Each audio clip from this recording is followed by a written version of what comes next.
If you mention the name Ducati in most circles, you'll probably get a blank stare.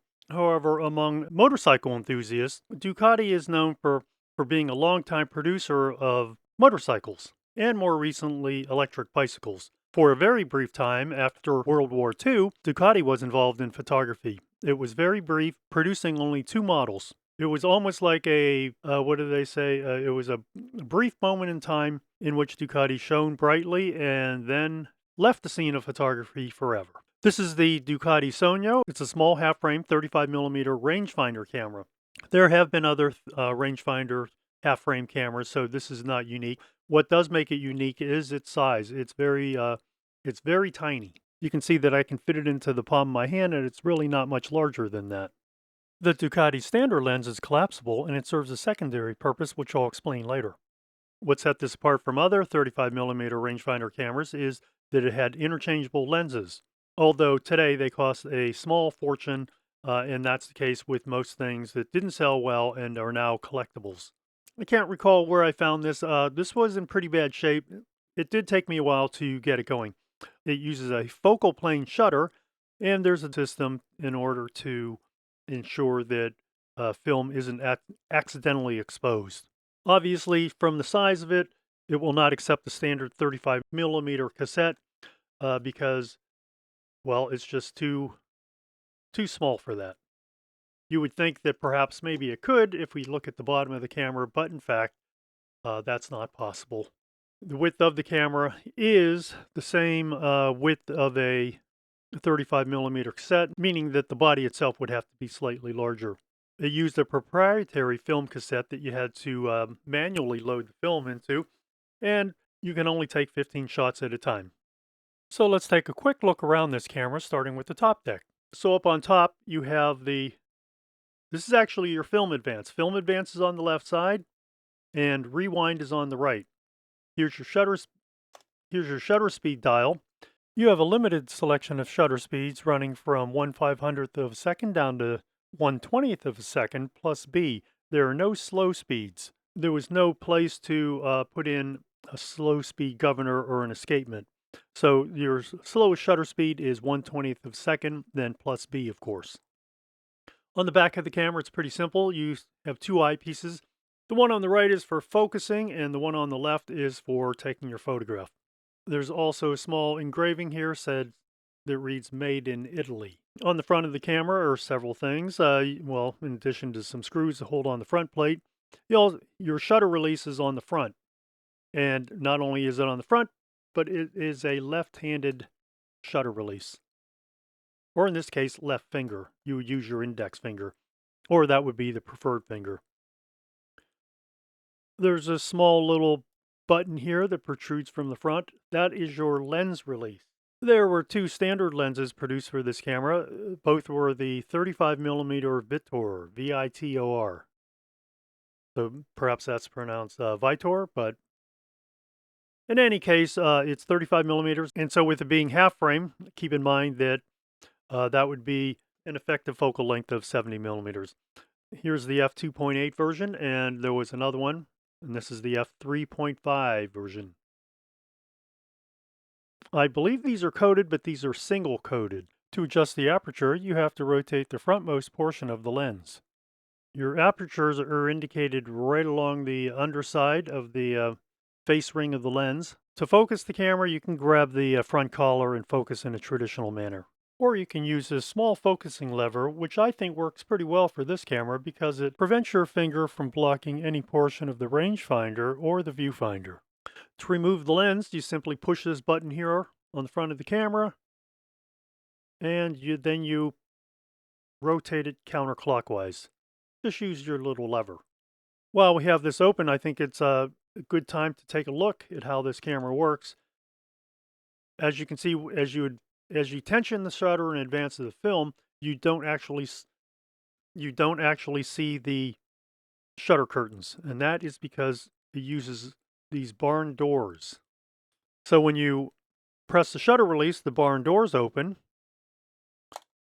and then the shutter releases. Moving to the bottom of the camera, there are just two items. One is your back release, and the other is your tripod socket.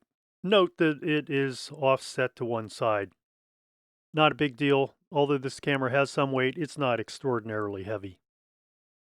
To open the back, you simply flip that upward so it's perpendicular to the focal plane. And then you gradually pull the two halves apart. On other cameras, this might be a easier process. This camera had some damage to it, so it's very likely that that's what's causing the difficulty in opening this camera. Pressure plate right here. So with this camera, film runs from right to left. So it's a bit different, and I already showed you how the take-up spool is on this side. Also, if you notice that when you advance the film, there's a gap in the shutter curtains, which you can see right here. And so that's the reason for these barn doors. It's so that when you advance the film, the shutter opening is completely blocked off. As I mentioned, I have the film spool, but it's somewhere in a box downstairs, and I've been searching for it for some time. But I really wanted to talk about this camera and not so much about the box. There was a small little device to preload the film, but what I found actually will work is the Tessina. Because although physically they're the same size, there is a small difference in the film cartridge that makes them incompatible. And here it is. If you look at the end of this film spool, there's just this small little opening here where it's much broader. So that prevents this from actually fitting in. What I found is you can slip the Ducati film cartridge in here and use this to wind your film. So to mount the lens onto the front of the camera, it's very simple. You take this, here's your focusing lever, and it's going to be roughly just beneath the shutter release. Simply turn that, so it clicks, you'll see the button pop up, and you're in place. Because this is a collapsible lens, Ducati made it so you cannot take a photograph with the lens collapsed. And you can see how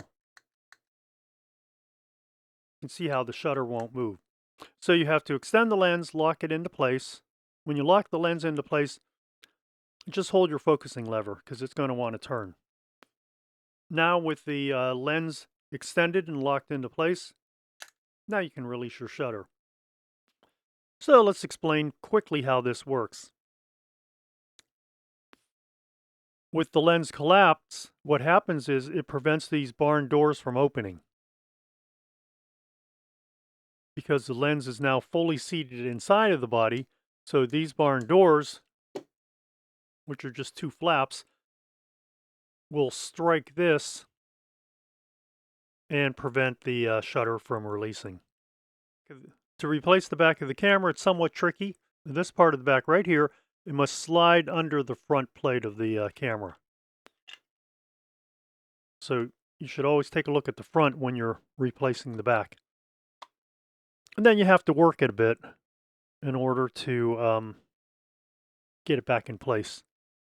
Once it is in place, simply lock the back and you're good to go. So looking at the front of the camera again real quickly, you're going to notice three windows. These windows are the rangefinder windows. So this is what you would call a narrow base rangefinder. And of course, no surprise there because it is a very tiny camera. And this is the window that you'll be composing your shot. Remember, this is a half frame. So by its nature, your default orientation is going to be a portrait. For a focal plane shutter, this is a very quiet shutter. I've read some things that refer to this as the Italian Leica, and actually I wish people would stop making a comparison to everything being that version of the Leica because it simply isn't true. In fact, the rangefinder system in this camera is closer to a Contax than it is to Leica. Now with this particular camera, it had a fabric covering on the back. The covering was in such poor condition that the bare metal was showing through in a number of spots, and I had to remove it and throw it away. And so I just used a plain black cowhide to replace it. It's really just one piece that wraps around. There's a small dent here. I don't know if you're able to see it, but there's a small dent in the body. So this one had been treated somewhat roughly, and you can see little dings here and there. You'll see here where it says 18 by 24, and that of course refers to the fact that it's a half frame. Full frame is 36 by 24, 36 millimeters by 24 millimeters. So using this camera was a somewhat unique experience. And the reason is because it's left-hand focus and left-hand release. So it's not impossible, but you have to hold the camera in such a way that you can focus using your middle finger and then release the shutter with your index finger. All while focusing on this side, then shifting your eye slightly to the left to be able to take your photograph. And both of these are very tiny eyepieces. This simply is just a traditional coincidence rangefinder. Two overlapping images that you focus until they form a single image. The viewing eyepiece has a small red flag in it, and it's to let you know that the shutter needs to be tensioned. Once you tension the shutter, the red flag moves to the side. As far as I know, or at least I've never tried it, there's no ability to shoot multiple exposures on one frame. Your frame counter is on the end of the camera.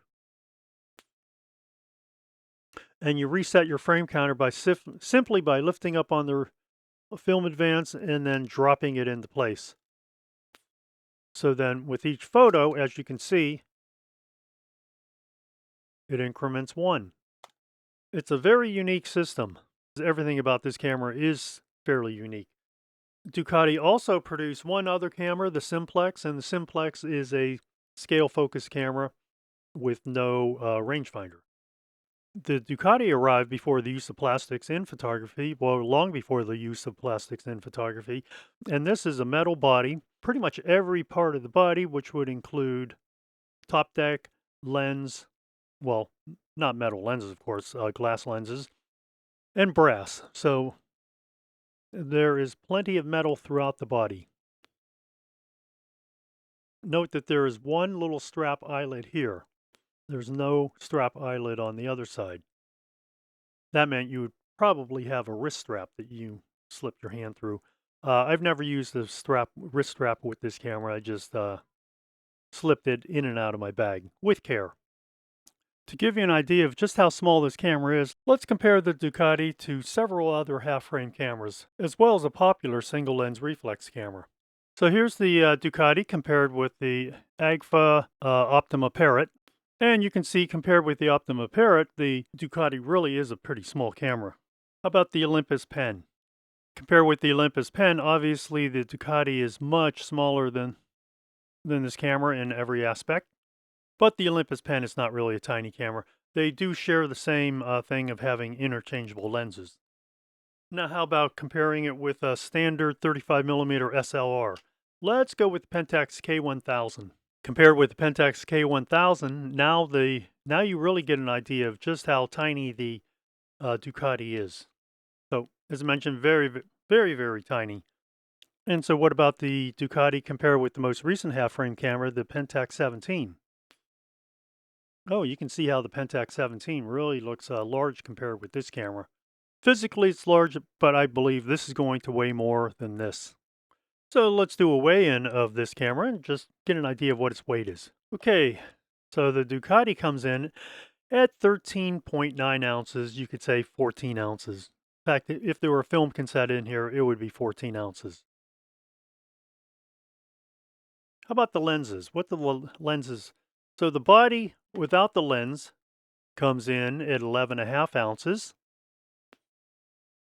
And so the f3.5 version of the lens weighs 2.4 ounces, and the 2.8 version of that same lens comes in at 2.3 ounces.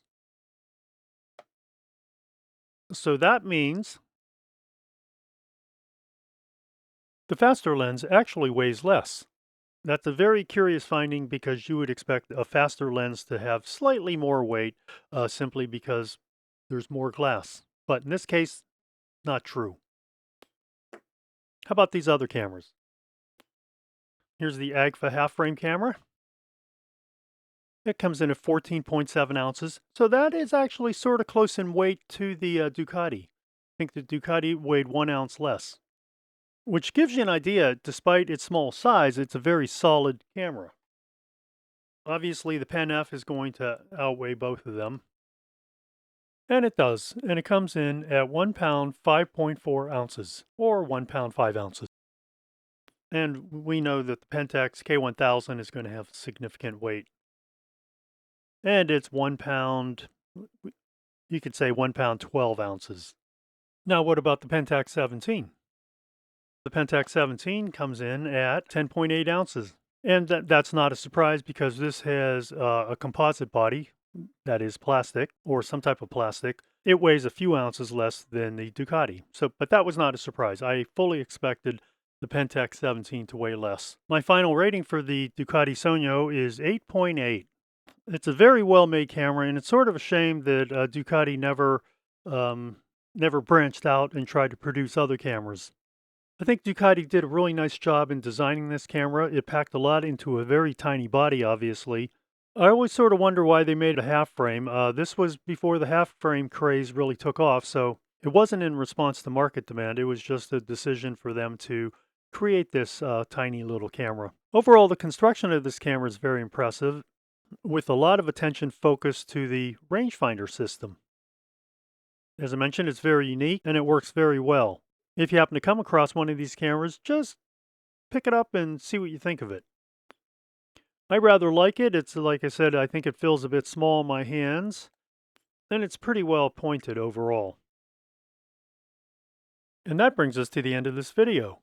If you enjoyed this video, give me a like, and if you care to, leave a comment below or send me an email contact@camera-talk.net. Don't forget to click this icon in the lower right corner for more content about cameras and photography.